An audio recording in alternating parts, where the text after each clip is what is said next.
How are we starting? Maths. No. Victorin, sipping cappuccino, and I light a cigarette. So, Vicky, how's it going? How you been?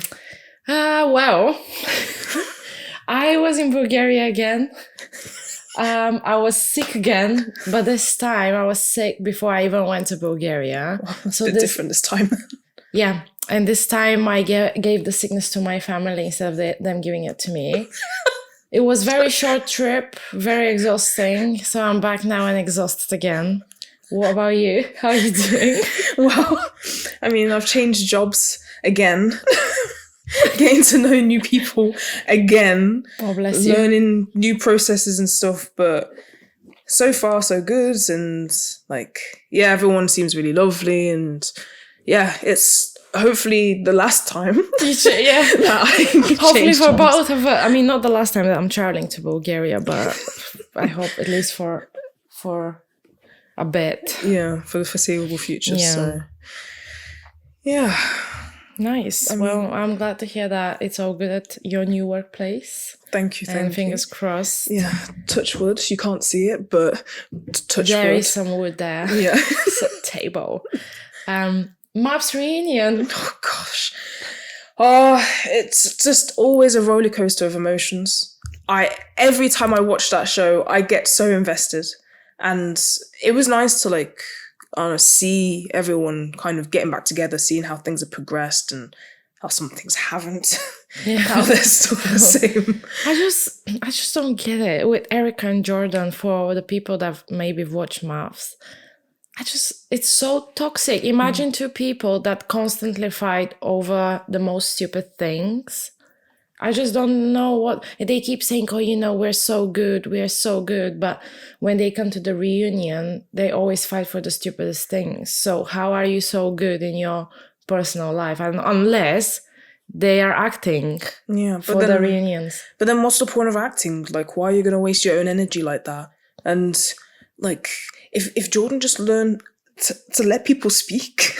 So that would annoying. Solve so many things. Honestly, it's so annoying. If it was me, I would be like, I'll slap him probably. I was about like, to say the same thing. Shut up. Honestly, a lot of people I saw on social media that a lot of people actually thought it wasn't the best. It wasn't that interesting. And to be honest, it wasn't anything wow. Yeah. I mean, same old them fighting. I guess the new thing was that what's his name? Thomas. When he just stood up and he was like, "Everybody, shut up! Just stop! No, shut up!" And no one was screaming at that point, at that time. Yeah. So everyone was just looking at him and trying not to laugh. And he was like, "Shut up!" And they're like, "We're not talking." And Ella cracked me up because she had a glass plate. And she was trying to hide her face with the glass plate, but you can see it. Pure comedy gold. That show always gets me hooked in the weirdest ways. But no, it's finally done now. Yeah, that season. it wasn't. I don't think the reunion was anything wow as well. But obviously, I watched it because for the good old times of Maths 2023. For the banter. Yeah. I don't know, that I feel like that was the highlight. I mean, Erica and Jordan and I mean, what's his name? George and Peggy. Yeah. Apparently they've broken up in real life, but at the reunion they were still together and in love and all of that. But yeah, I don't know. That I feel like that was it. There's nothing else to say about this reunion. No, I think the last little thing would probably be what's the name? Shona and Matt. Yeah. I mean, bless them. They're in their own world, and I'm happy for them if they fall in love. But I knew about this because they announced it on a few months ago. Yeah. Probably they announced it before that when they shot the reunion, or maybe after that. Yeah, I'm not sure. Yeah, I knew from that time as well. Just kind of seeing how people would react and stuff whilst they're at the reunion. Yeah. But yeah, otherwise that's it. See how next season goes, I guess. Yeah, I don't know when they're starting with a new season, and I wonder if if it will be interesting. Are you gonna watch it? Oh yeah, I mean, at least to see what the couples are like at the beginning. If it's Yeah. not as like entertaining as last season, then maybe not.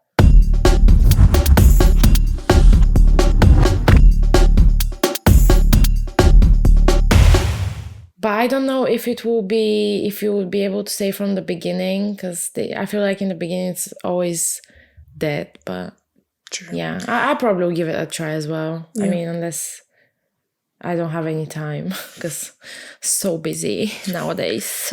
Businesswoman. Busy gal. Yeah, busy girl. Another thing that happened this week was that we went to see this movie, what was it? Wicked Little Letters. Yeah, Wicked Little Letters. It was like a random movie because I got from my mobile network provider like an offer to buy 2 tickets for the price of one in what was the cinema? Odeon. Yeah. Yeah. And I was looking through the movies and this looked funny and yeah. Yeah, it was actually quite entertaining. Yeah, it was actually funny and also like a bit deep because because it's not a famous movie, so people probably wouldn't know. But also, spoiler alert, just in case you're planning to go watch it. I don't know. True, actually, yeah, because what Yeah. I'm gonna say is a bit of a spoiler. Yeah. But basically, you have those 2 friends, Edith and Rose, and they. Sorry, when I said Rose, I remembered something about maths. Thomas and Rose in maths. Do you remember how Rose. he was Rose? Oh my god, yeah, not Rose. Sorry, going back to maths. So Thomas and Rose, there was a moment where Tom was like, oh, she's not talking to me, blah blah blah. But what Rose explained was that she knows he still has feelings for her, so she's trying to be respectful and is letting him to talk to her if he wants to. Yeah. Which makes sense, but he didn't even try to talk to her and he was like, oh yeah, she's not talking to me. So then he addressed it with Rose at the table and they had a bit of an argument where he like got up and started crying. Yeah. I was like, what is going on, big man? And Honestly, then he said he was like mortified. He was like, I'm mortified. And then walked away from the table. Like, mortified from what? yeah, I didn't get that unless it was like edited or something. Probably. You know how TVs are. And then he came back and he was like, I'm sorry, like, it's basically saying that it's his fault and like he shouldn't have reacted that way, which is true. But anyway, going back to Wicked Little Letters. So you have Rose and Edith, and they were really good friends. Like Rose is a younger one. Actually, I don't know, they might be around the same age, but the actresses are not, because it's Olivia Colman that plays Edith, and Rose is, I don't know actually the name of the actress, but I don't think she's a famous actress. No, probably not. But anyway, Rose comes to like their neighborhood and she lives next door to Edith, and Edith lives with her mother and father, and they're kind of, not her mother, but the father is quite controlling, so she's like very repressed, whereas Rose is like so expressive, and especially because it's back in the, I don't know which century, but it's in the old times. And Rose is so like open and like speaks her truth and does whatever she wants. And I feel like Edith is quite like jealous of that. So it kind of affects their friendship. And then she starts writing like mean letters to people. So Edith writes them in the way that Rose would say them, because Rose has a very specific way of wording her. Yeah, herself. Expressing herself. A lot of swearing. Yeah. Basically. Yeah, and what happens next? And then she just kind of like, Edith just kind of goes on a roll of like sending these letters to people all across like the town, and even I think going out of the town as well, like sending them to people, if I understood correctly. And she just wouldn't stop. Like she had some weird pleasure from like writing these letters, but also you could see she was going a bit psychotic and not very well from how she'd been repressed. Yeah, so I'm just looking at the camera. Yeah, I think especially when she was upset with something, let's say her father tells her off, she would go and write them. I think that's where she was expressing her anger, but obviously at the wrong person. Yeah. So because of those letters, Rose gets into trouble, blah, blah, blah. It's like she might go to prison. Anyway, at the end, what happens, everyone finds out that it was Edith that wrote the letters. And the biggest moment in the movie for me was when Edith was, they were transporting her to like a van where they will drive her to prison with that van. And she was like so happy that she was like Free. yeah, for her going to prison was freedom compared to staying at home with her father, because actually her mom died, but that's a whole different story. It was kind of her fault because she sent a letter to herself. That's the other thing. A lot of the letters were sent to herself as well, as if Rose sent them to Edith. And her mom saw one of the letters and she like had a heart attack or whatever. Yeah. But yeah, Edith was so happy and she was telling to her father, I'm never coming back, blah, blah, blah. Which is like crazy how she found freedom in going to prison. Like imagine how repressed. And it's just, yeah, it was just a bit sad. Yeah, it was actually more gripping. The movie was ended up being more gripping than I expected. So it was a nice find. So thank you, Vicky, for investigating. Yeah, and sorry, it finding seems like this movie. episode is about that movie. I promise it's not. No. We actually have a topic. Yeah, it's kind of along the lines of like friendship and, well, not necessarily betrayal, but going along the lines of friendship with the movie that we just discussed, and kind of just our experiences in friendships and what friendships mean to us, that sort of thing. So I just love friendships. They're my the end. Yeah, that's it. Bye bye. No, friendships are so important. I don't know if probably a lot of people say they're important, but a lot of people you can see they don't invest that much in their friendships, and actually the numbers are showing that friendship is the most underappreciated relationship, which is very sad to hear. Because I just think they're so important. There's research that shows that being without close friends or being lonely is as bad for your health as smoking 15 cigarettes a day. That's actually Really? Yeah. Whoa, Can you imagine? that's quite a figure. 15 a day, Jesus. Yeah, so loneliness is associated with a higher risk of various health problems. And actually also, I think probably a lot of people know this, but loneliness also is associated with earlier death. So people who are, have their friends, partners, whatever, they live actually longer than people who are lonely. So it's actually a big deal. Yeah.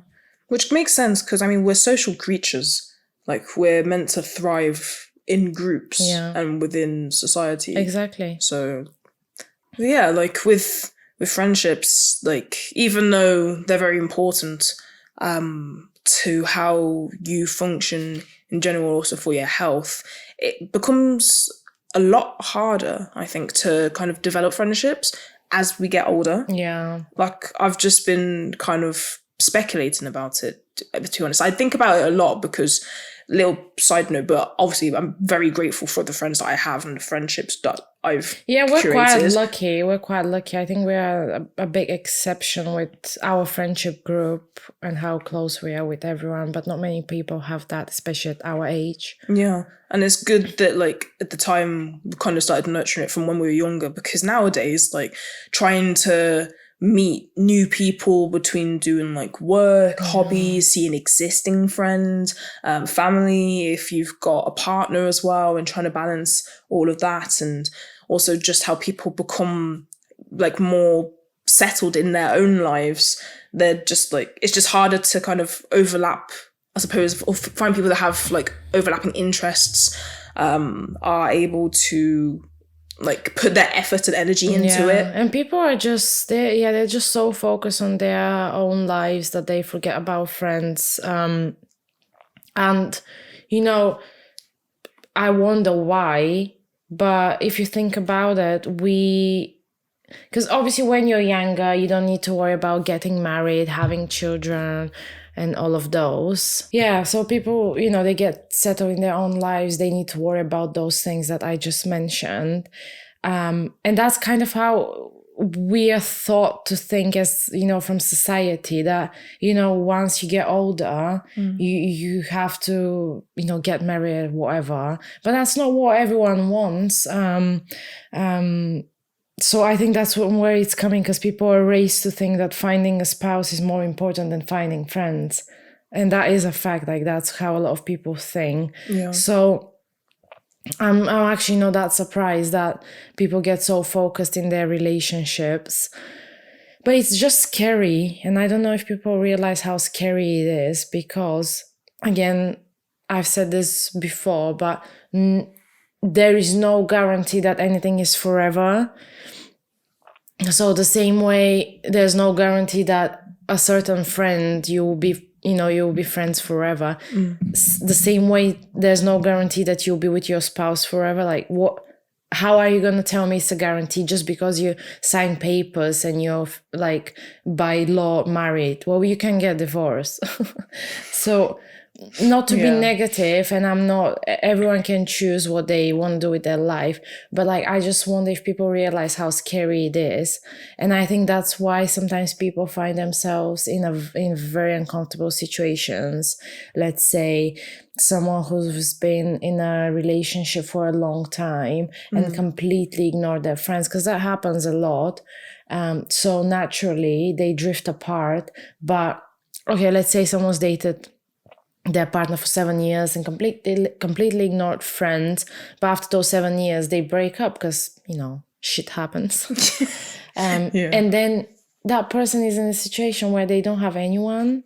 Obviously, you can have your family, but your family is like just on one side. You can't just have your partner and your family. That's not enough. You need your friends as well. Like, family can't give you, or often family can't give you the same support as friends. You need to have your family, your friends, and your partner. Like the balance again. Yeah. Everything needs to be balanced. But that is so, like, to me, that's so scary when, or you've been married for years and just focused on your spouse and children. And then something happens when you're in your, 50s, let's say. And then again, you don't have anyone. And that age is even harder to find friends. Just again, because everyone is so obsessed with their families. I'm not saying you should not care about your family, not at all. But like, it's just getting the balance right to just make. It's just not even for the sake of like, whatever happened if you break up with your partner or whatnot, but just to have a bit of diversity in your life, I guess. And you might have your family and you might have certain interests that overlap, but at the end of the day, like, they will also have their own lives. Like, if you've got siblings, they're going to end up having like their own partners and their own social groups, and you can't always be in the family unit. You need to explore and like learn about different cultures as well. I mean, the friendships, that's the thing. From friendships, there's so many things that you can get. And one of them is they contribute to our development as people. And how you said, like, if you in our friendship group, we're from most, like, all of us are from different places. So many cultures together, we all learn things from each other. And that's kind of expanded our horizons and also changed us as people for better. Yeah. 100% confirm that, definitely. I mean, I've told you this before, because for me, my friends have always been a big part of my life. Like, really, I would say on family level or even more, because I've gotten so much emotional support from my friends. Because, family, you can't always expect emotional support from your family, especially when you have Eastern European parents. They, bless them, they just don't know how to do it. So I've always gotten this from my friends. And I remember, like, when I was more a teenager, I guess, that I would see qualities in my friends or the way they live their life that, I admire, and I'll try to incorporate that in my life. And, that's helped me to become the person that I am today. If I didn't have my friends, I probably I would be, how do I say that? I will have only, let's say, my parents and my brother and other family members that I will learn from. I think I would be so different if I didn't have my friends to help me kind of broaden my horizons. Yeah, just open your eyes to the world. Like, I can completely agree with that sentiment. Like, I was so closed off, and I wasn't necessarily closed-minded, or at least I didn't think I was at the time when I was younger. But now, maybe reflecting back on that, yeah, I was going to be quite closed-minded just because I didn't know what was around me and what's like around in the world, And I was also so like antisocial. Like, even though I valued friendships, I just didn't know how to nurture the friendships. Whereas I know like better how to do that now, and how important it is, and how, if anything, it's like, I mean, it is a relationship. Obviously, it's a platonic relationship, but a relationship nonetheless. And all relationships require like effort and time and like making sure to be there for each other, communication, support. Like, there's so many things that are incorporated in a friendship. And although there may be times where there can be like disagreements and stuff between friends, which is natural, like no one's going to be able to agree on everything the same.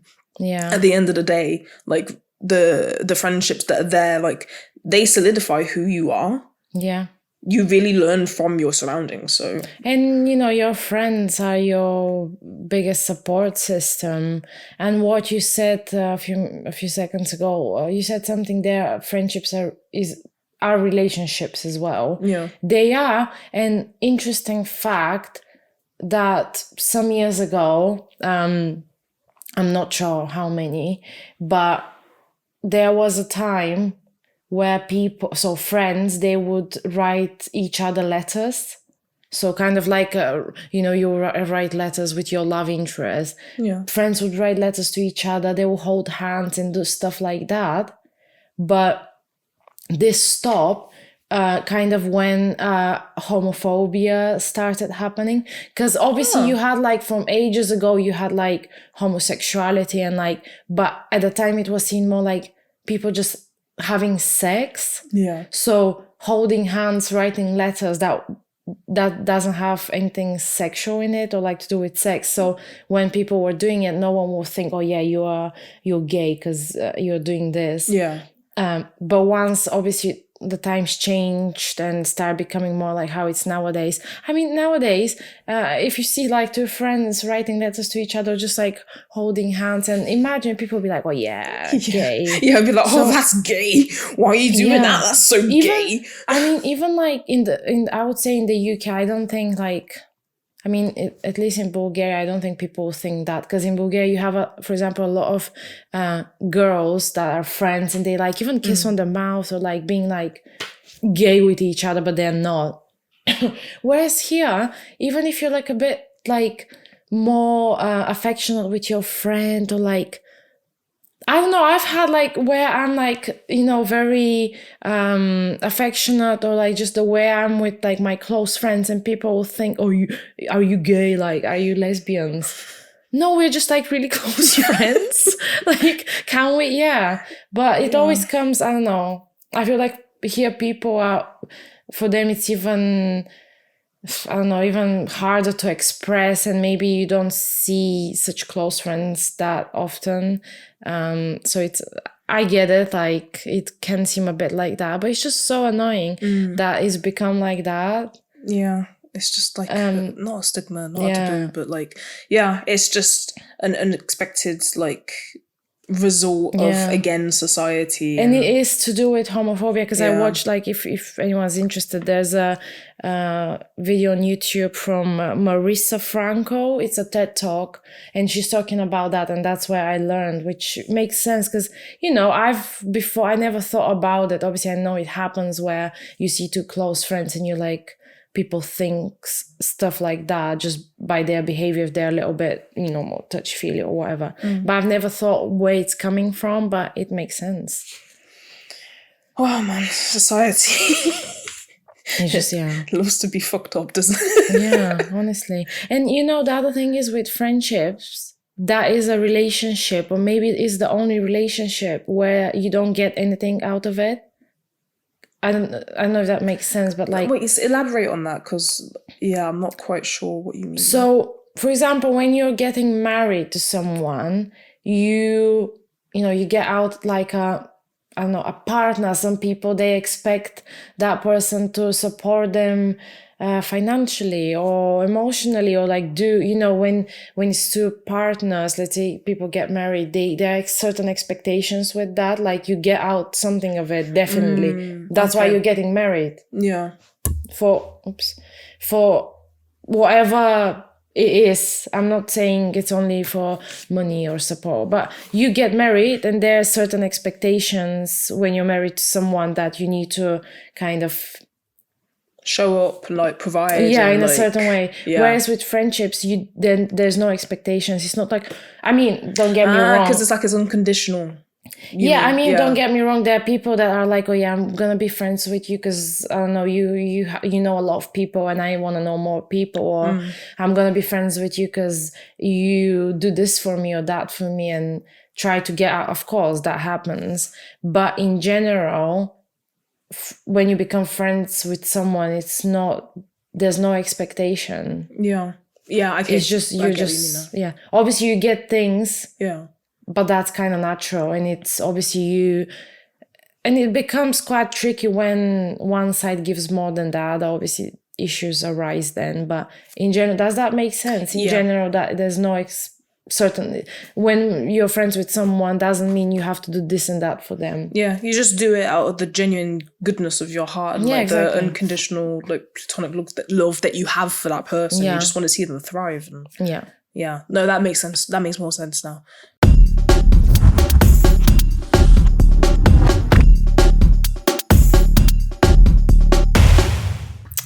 Oh, this microphone is just breaking, man. Oh, this is so annoying. It's always technical issues. What is going on? Anyway. Mine's fine. What do you think about losing friends or drifting apart from friends? I think that's completely normal. At least from my experiences, the friends that I had in like secondary school and all that, and college, like I don't really talk to anyone anymore because of how I've developed as a person. You naturally just end up drifting away from those people because why they're does not. That happen? It's just because they're not in the same sort of mindset, I think, and like values, goals. Like it's the people that you're around are because you gravitate towards them, or you end up just kind of like nurturing friendships with these types of people that are like-minded to you. I was just asking to see what you think. That's what I think like in general about it. Like it's just about your mindset and where you've got your goals and where you want to, how you want to see yourself like developing, and hobbies and habits, mindsets. Like it all contributes. No, I think it's normal because especially transitioning from a teenager to adult, I think that's when you lose the most friends because you change as a person so much. I think it's normal. Because it's the biggest change as a person. That doesn't mean that later in life you don't. Obviously, you have different periods in your life, different stages, and it's normal. I guess if someone gets married and is focused on their family, probably they will lose a lot of friends if they don't invest in those friendships. But because that's their priority at the time, their family, I guess. But it doesn't necessarily have to be like that. I think you can balance those things if you want. But I feel like, again, that's from my point of view. I have a few friends. Don't get me wrong. I've lost a lot of friends, especially moving from Bulgaria to the UK. But I still have a few of my friends from like it's probably 10 years now, if not more, that I don't think I'll ever lose, hopefully. No, I think at this stage it's clear I wouldn't. And obviously we all have changed and we've spoken about it with them. And it's normal, especially when you've known someone when you were like 15 years old and now you're 25. Of course, you're not the same. Yeah. But with those friends, and I think what what allows us to keep that close friendship is because we've been through so much together and nothing can erase that. Not only that, but we still invest in each other. Like, it's not like only I'm trying to keep the friendship or only they are. Obviously, there are moments, I can't lie, there are moments where I've drifted apart a bit with them. But it is normal. Like, I'm in a different country, they're in a different country. Even with people like my friends, some of my friends in the UK, because we're in different cities and stuff, we all have our, we have to go to work, we have to do things. It's not realistic to be able to be talking on the phone or texting 24/7. But what is important is that after a period, let's say, where we haven't spoken that much, everything is the same when we start talking again. We still keep that. And, that's mainly with my friends in Bulgaria. Because, I try my best to go and visit. And, I would do it more often if I could. But every time I go, especially with, my few really close friends, I always see them. And it's always just so nice. And I'm so grateful that I still have them. But yeah, it's just how do you keep friendships? Like, how do you make sure you're investing enough? That's I think when that's you're an like, adult. Yeah, I think like the answer to that, as everything is in life, is never really black and white. It's all about like it's how much you value that friendship. You're just gonna end up putting in more effort to like send even just a little snippet of your day, or like a quick text, or just try to arrange like a phone call to visit, like how you said, like when you go back and like you make the effort to see everyone as best you can whilst you're there. It's just like really taking into consideration into your heart how much they really mean to you, and naturally I think the effort will come out because you know how much you value them. Obviously, like, it's hard to know how much someone values you, because like even if they tell you, at least in my opinion, like obviously sometimes things just change, like circumstances change, and then the friendships drift apart whether or not you've like done something wrong. So it's like, it's kind of just you put in the effort because you know that's what you want to do for your friend, because you love them, like you care for them. But then if you see that like the effort's not being reciprocated, then like taking a step back and being like, hold up, what's going on here? Has something happened? Is there something we need to discuss and communicate? I mean, communication is so important, because it's so easy for us. For example, for me, my friend showing that they care about me is this and this, but for them might be something else. And if I don't tell them this is what I need from you, or not need, but this is kind of what caring about. Okay. This is the time where I confuse my words. So for me, my friends showing me that they care about me is certain things. For them, is something different. And it is hard for them to know that maybe I expect something else when I haven't told them. So that's why it's so important to be able, especially with your close friends, to be honest and just say what you need. And then if you don't get it, like if you don't receive that, what you need, I guess that you need to make a decision if it's worth it, investing in that friendship. But I think it's so difficult, because it really depends on life circumstances as well. Because, when you said, if you care about someone and they really mean for you a lot for you, you will put the effort. but you know how busy life is, and like Yeah. for me that doesn't sound right, because now some of my friends, let's say they watch this, they'll be like, oh look, because for example I have a tendency to not answer messages quickly or kind of forget, but that doesn't mean I don't care about my friends. Like if anything, I always think about them, and but just at some stages in my life, very often it happens where I'm so busy that I just, there are periods of times where I'm just not there, but it's not because they're not my priority. It's just how things difficult. come out. Yeah, and that's what I was gonna continue on to say. Like, even though what I've kind of explained, or like what I've said from my point of view, it would be in the ideal world, but as we're growing older and how society keeps developing and technologies keep changing, demands of work keeps changing as well. Like, even if you'd want to be able to send like little snippets of your day, or arrange phone calls, or arrange to meet up with your friends and like do whatever activities and have a good time, like a lot of the times life doesn't allow for that. Yeah. So it then also comes with the understanding and the trust that you know that your friend has your best intentions in heart, and even if they can't like always execute that for you, like so long as it doesn't happen in too many repeated times. Of course, if I was never answering my friends, never making time for them, of course I will get it if they're not happy. But that's what I was saying, I guess, like for me it's like effort. If let's say my friend tries to see me once every 4 months, if that's what the best they can do, I appreciate it. It's much better than not trying at all.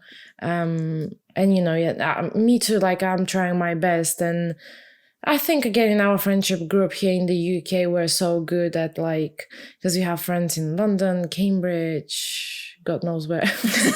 But yeah, we're not all in the same place, but we try our best to see each other as often as we can, and it's always so nice. And I feel like we all have such a good understanding of how adult life is, and that it's not that easy.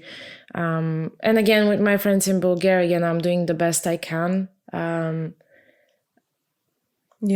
That's all you can do. At the end of the day, is just try your best and see how things play out. That's all you can do. But I just, I think I don't know, I just see a lot of people, they just go to work and like then go home to their either partners or whatever. They just don't make time.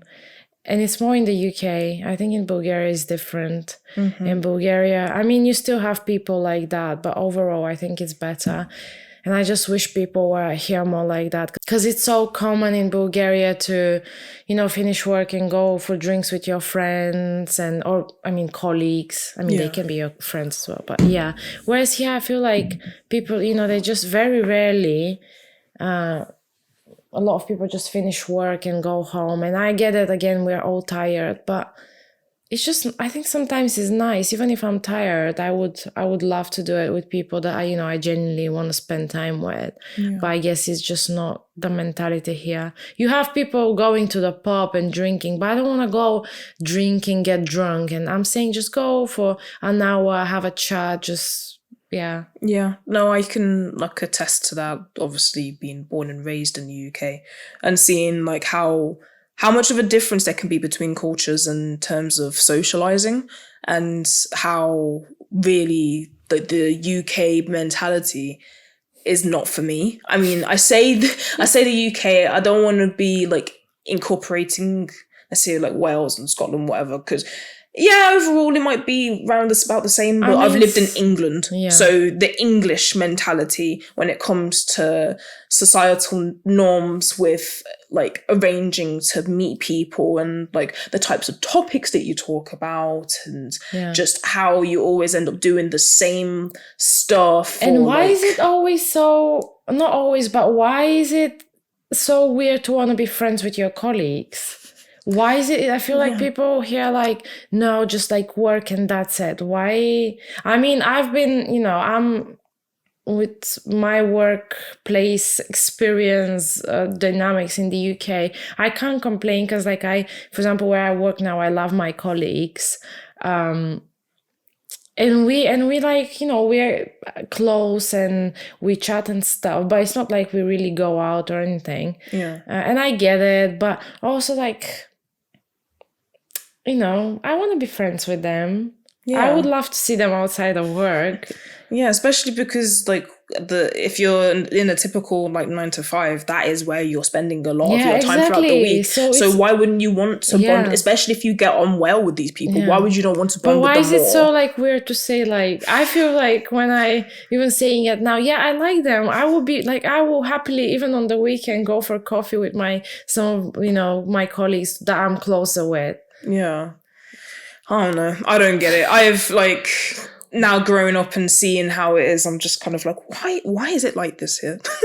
It doesn't make any sense, and it's not utilizing the time that we have in this life And I well think enough. it makes people depressed because you don't have a sense of belonging. And again, how you said you spend so much time at work, that especially as an adult, that is the place where you make friends. Where else would you make friends? Yeah. Unless you just randomly go to some events or whatever and like you actively look for friends.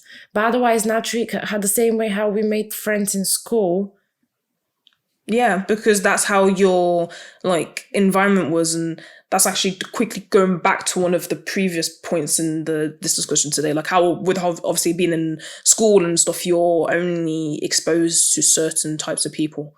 Like you don't have really a choice with who you make friends with there. You just see who you have like the most interest with, and you get along and all's good. And then when you grow up and you then have the choice of where you want to go, who you want to be, what types of environments you're in, that's how it ends up being more like easier for friendships to drift apart if you don't still have the same commonalities as you're growing up. I just wanted to mention But that's that. what I don't understand. Like, if you're at work and you like your colleagues, why not be friends with them? Honestly. I just want to be friends with you guys. Yeah, she's like, oh, I like you, but I don't want to talk to you. Bye. No, yeah. No, I don't get It's it. weird. I don't get it. I think it's against societal. I think it's just what people are used to. Yeah, the hustle culture. You just work, go home, you make food. And then people wonder why they're sad. There we go. We solved it.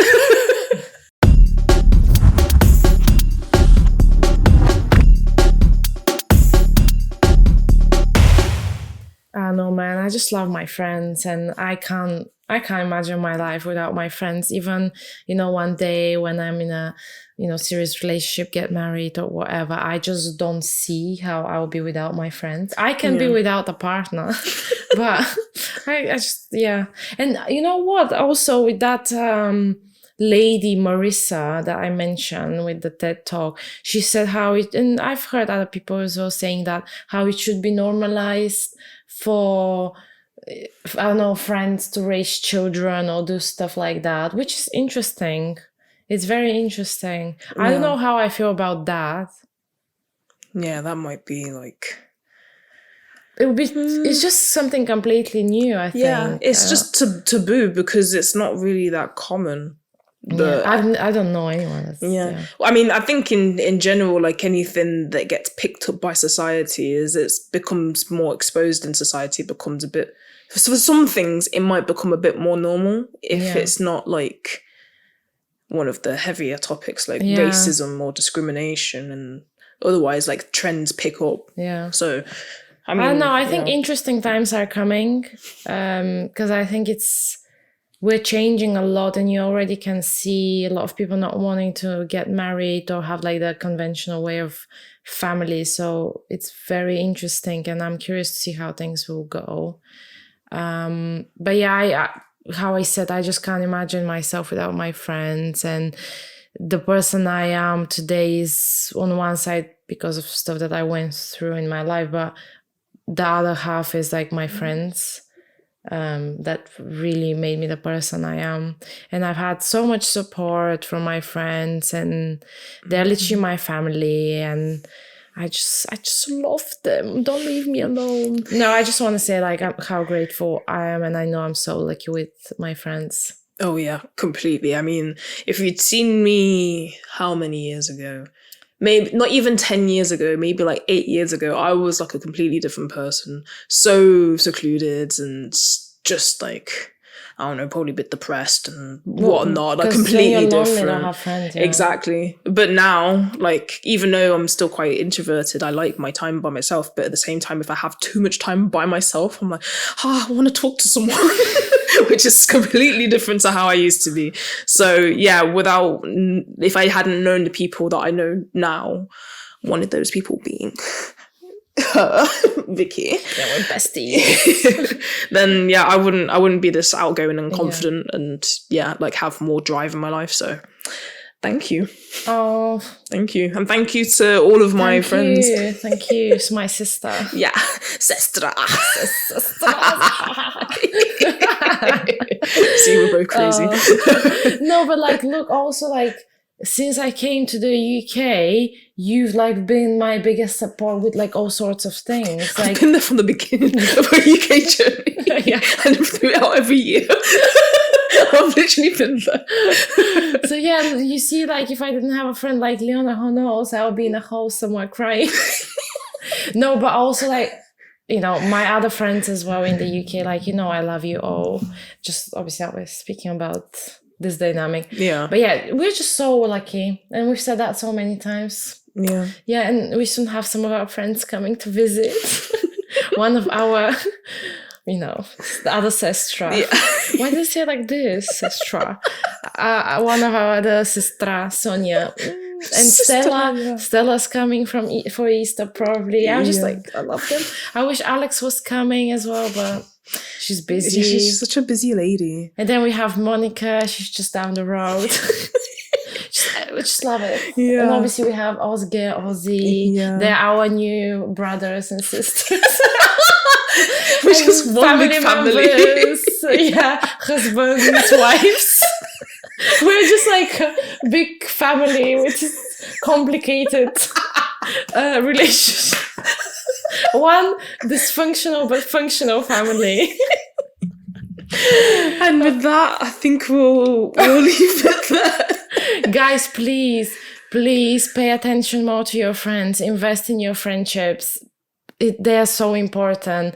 You see one day, especially when we are older, if we keep those friendships, we all will be, I'm sure we all will be so happy and it will be so nice. Imagine like when, you know, we're grannies and sitting with our friends, like screaming and thinking about the past, and it's just to be so nice. And, you know, if we have children, our children can be besties as well. But yeah, it's just, I just think about it.